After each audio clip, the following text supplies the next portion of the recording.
Discussion, but we are right now discussing what lies ahead for Libya when we speak of NATO's role up until now and when we speak of what the NTC is facing. The question would now be, do you think that, first of all, Gaddafi is still strong enough to remain in power? And do you think that, as President Obama said today, that this is a humanitarian mission that has been continuing in Libya and he said will still continue? Well, I think we have to remember there are two traditions here in the United States. You have a certain kind of imperialist politician like maybe Nixon or Bush the Younger. These are brutal thugs. They talk about bombing people back into the Stone Age and bring it on and all the rest of it. Then we also have that other tradition, the tradition of the hypocrites. We had Woodrow Wilson, and we've got Obama today. I think Obama, based on that performance at the United Nations today, he should get the Nobel Prize for hypocrisy. This is a country that has been raped. Libya was, after all, the most advanced standard of living in Africa as measured by the United Nations Human Development Program in terms of health, education, welfare, the status of women, and many, many other social and economic measures. It was also the most advanced water infrastructure, really, of just about any place in the world. And, of course, a lucrative oil industry, but many other things that were being promoted. This has now been completely smashed. Today we had the imperialist twins at the UN, I guess, Jalil and Jibril, telling us that it's 25,000 people killed. And what you've got now is a yoke being imposed by the likes of Belhaj, also known as Hassadi and Salabi and people like this. These are simply Al-Qaeda terrorist fighters and other foreign fighters that have been brought in. There are still massacres of black Libyans and black Africans that are ongoing. The U.S. Special Forces have been on the ground continuously the whole time. And nevertheless, these rebels are militarily impotent. They're not able, after about 3 weeks, to capture either Sirte or Bani Walid or Saba there in the southern part. There are vast areas of Libya that are not under their control. So Libya has been raped, and the performance today by Obama, I think, is it's a new low in the moral and intellectual bankruptcy of the Obama regime. I think the interesting question is, how long will the guerrilla war go on? I think it'll go on for a very, very long time. Right. Let's get Mr. And I Malik. think you'll find that if the NATO forces push on to switch their assets into Syria, if they begin their aggression against Syria, the rebels may find tough going. I'd like to get Mr. Malik's view on this. Mr. Malik, one senior NTC official has been quoted as saying that over 70% of the Libyan fighters who have been fighting on the ground object to the intervention of NATO and Western forces. Now, is this, do you think, going to be rather the fact that NATO has said that it will still continue its presence and the concerns about the extended presence of UN and the US in Libya, is this going to be interpreted as intervention or assistance? The international community now is united to establish democracy in Libya. We are very thankful to United Nations and to NATO for the great help they gave us in our time of difficulties, in our time of violence by Gaddafi. It is now time to thank the international community. This is not time to call America names. What Mr. Obama said today is good. We are all for it. We believe that the United States of America is now trying to help the Libyan people to establish democracy. We welcome this greatly. We are very thankful. All right, Dr. Jones, Mr. Malik's there saying that it's not now the time to start calling names. Obama said the NATO-led mission will continue so long as the threat of insecurity remains. How long do you think that is supposed to mean? I think it's going to be a long time.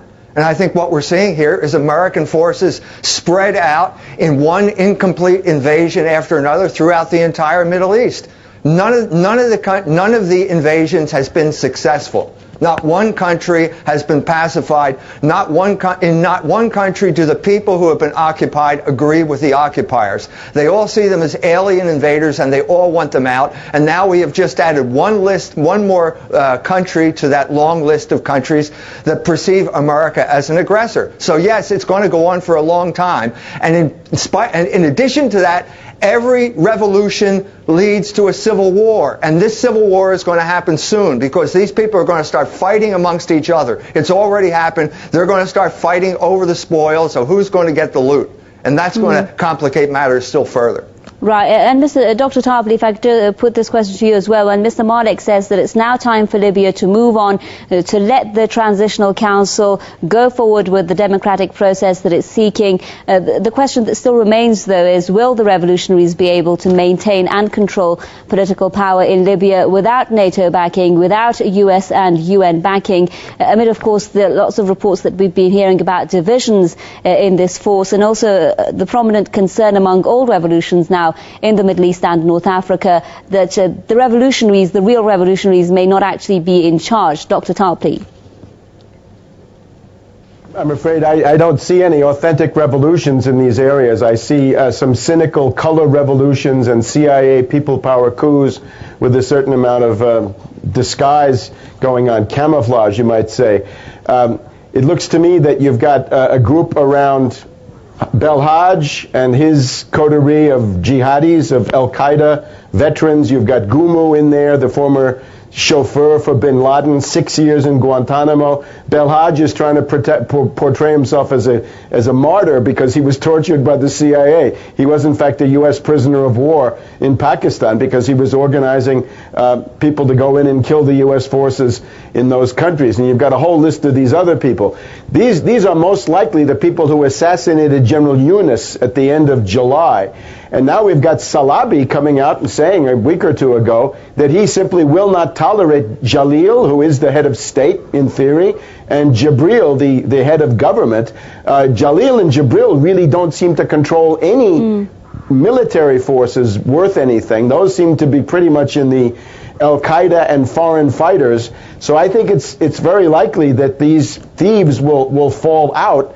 Look at I don't think that Jalil and Jibril will be able to buy insurance policies very easily because their life expectancy is not good with all of these Al-Qaeda people around who resent them because they are, of course, holdovers from previous Gaddafi governments. On the Western side, let's look at France.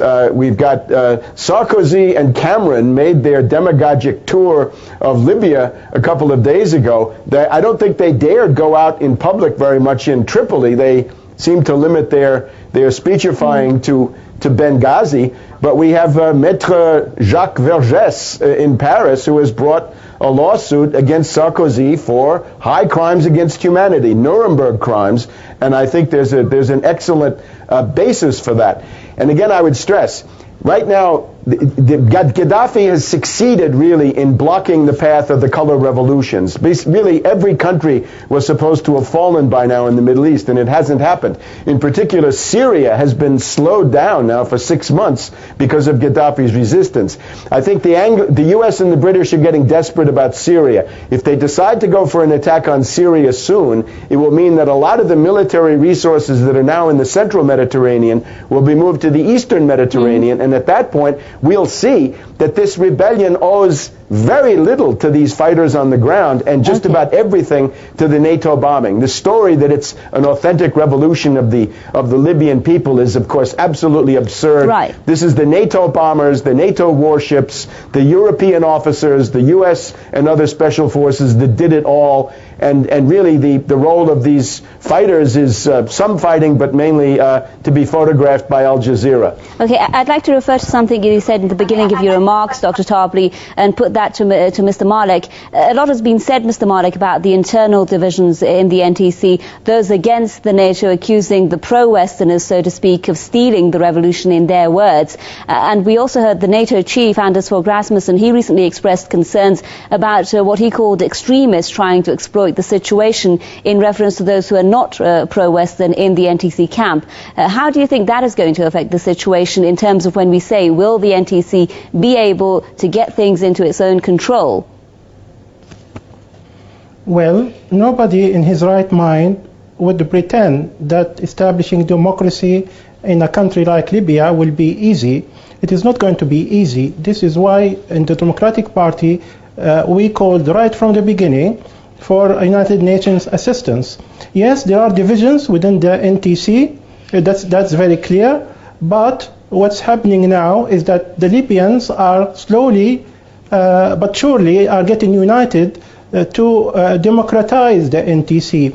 This is why we in the Democratic Party support Dr. Abdurrahman Swahili bid to become the head of the Executive Council. Mr. Jibril must leave the scene, as I said earlier. That would help a lot.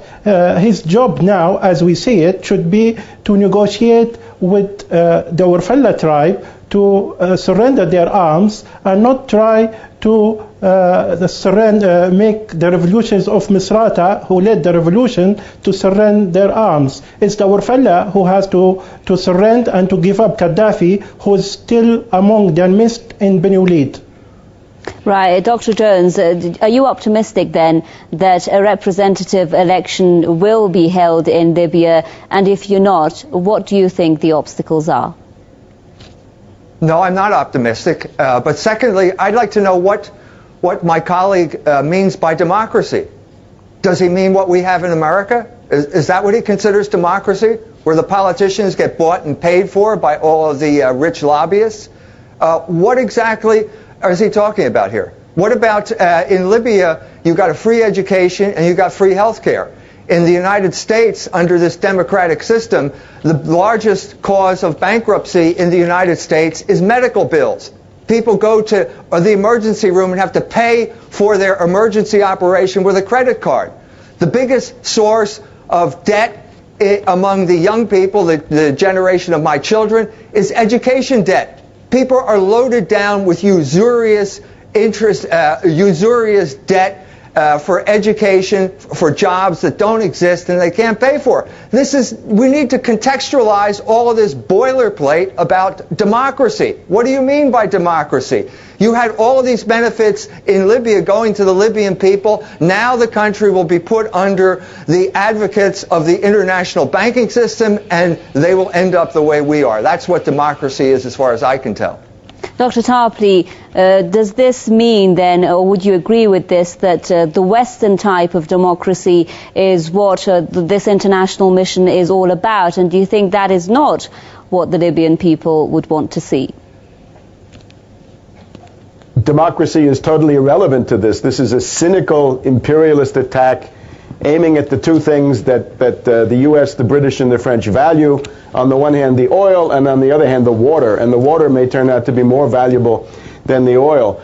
Among these delegations that have come, we've seen, people like Bernard-Henri Lévy, the philodoxer of France in the entourage of Sarkozy. But very sinister, we've seen the people from the International Monetary Fund and the World Bank. And their contact man seems to be this guy, Tarhouni, the finance minister of the rebel council.